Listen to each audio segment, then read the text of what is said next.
God's plan was not for the water to go quickly. God's water was for the water to go slowly. And the breaks were the swamp, the grass, the vegetation.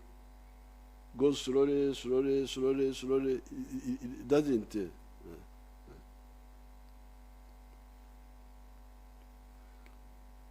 So the flooding is partly caused by destroying the swamps. Number 5, when the vegetation in the wetlands and the forests slows down the speed of the water flow, it allows the water to sink in the soil and replenish, recharge the underground water. Ensuro. Ubu mu Rwanda bazita batya?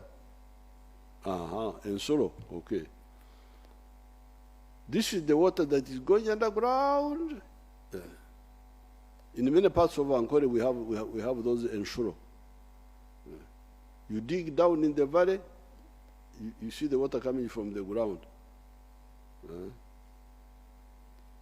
But it started coming from the mountain or somewhere going through. When the vegetation in the wetlands and the forest slows down the speed of the water flow, it allows the water to sink in the soil and replenish, recharge the underground water, ensure. Destroying the vegetation cover in the wetlands and forest areas makes the runoff water, omutunga, omukoka, alele, flow very fast and will not have time to sink in the soil. The water will just go quickly. Go quickly, it will not have time to sink in the soil. The underground water will eventually dry up. What is all this if not a disaster? How can people work like this as if they don't know what they are doing? Number 6, there are then the natural resources of the wetlands, the papyrus, the ebigugu, Cyperium latifolia, the mudfish, eshonzi, the minava, ropes. We were making natural ropes from some of the plants in the swamp area. The catfish, I think catfish is what they call a mare or something. The bigugu are very good for mulching. This is the one we are using for mulching. We are now talking about agriculture, PDM. Where will you get the materials for mulching? Okwara. Where? The other time I had a project in Bushenyi, in the parish of Ruharo. And then I gave them support, I gave them seedlings, I gave them cows. Then they said, we need a pickup. I said, a pickup for one village.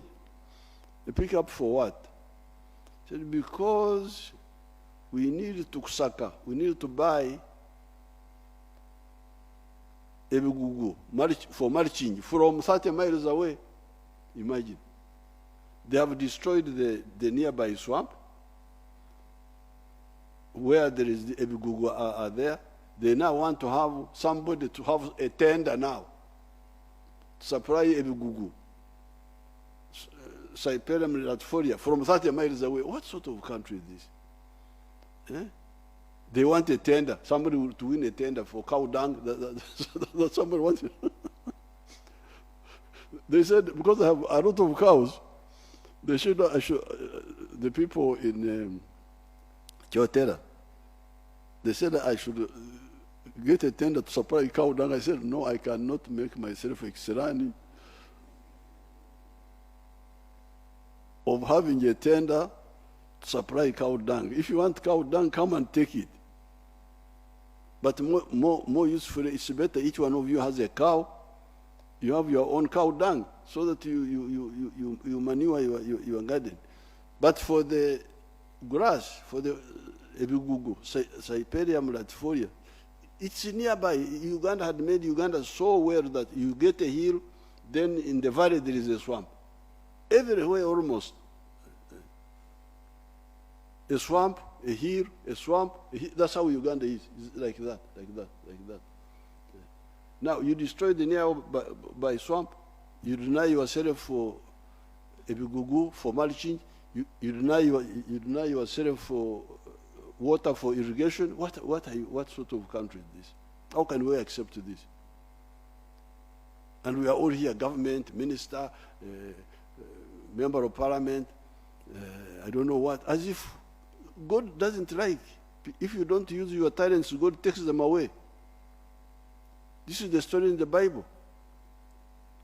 God gives you talents, you don't use them, he says, you worthless servant, go away.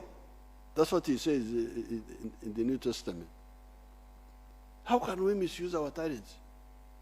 The water for irrigation is here. The Bigugu for mulching is here. The Eshonzi, those who want to eat Eshonzi mudfish, is here. Just nearby, every hill below, you have water, like that. Then you say, bring water. What is here, near you? God has brought it everywhere.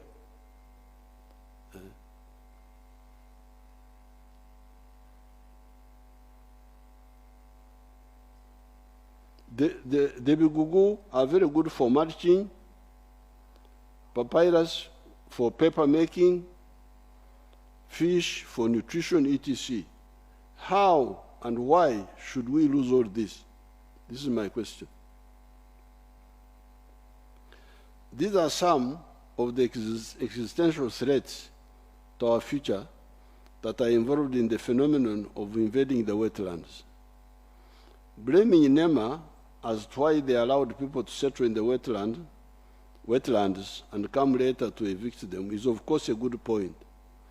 However, it does not exonerate the encroachers and their backers. Who does not know what a wetland is? Are you a Ugandan or are you from Europe? It is the duty of everybody to defend Uganda's survival. In any case, in the matter of the environment, we have no choice. Uganda cannot be destroyed, and we simply watch. Hence, please, all the people in the wetlands, live peacefully. You have done enough damage. We are not prosecuting you. It is an amnesty. Simply leave. We cannot compensate you for breaking the law and common sense. I wouldn't even say law, even if there was no law, common sense would tell you that don't go in the swamp. It will moreover, if we say we compensate, it will moreover be another way of encouraging that indiscipline to continue. Because if we compensate this, then the others also will come, then we compensate them. Then, so that's why we cannot compensate. There's no compensate. We have already compensated you by not prosecuting you, so you just go. That's a compensation. The second issue I would like to talk to you about, did you get those swamps before 1986?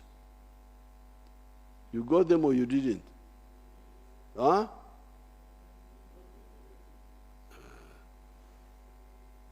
Get them. I'm sure the swamp, the pictures of Kankwaza, the pictures of the wetlands before 1986, you have to get them and show them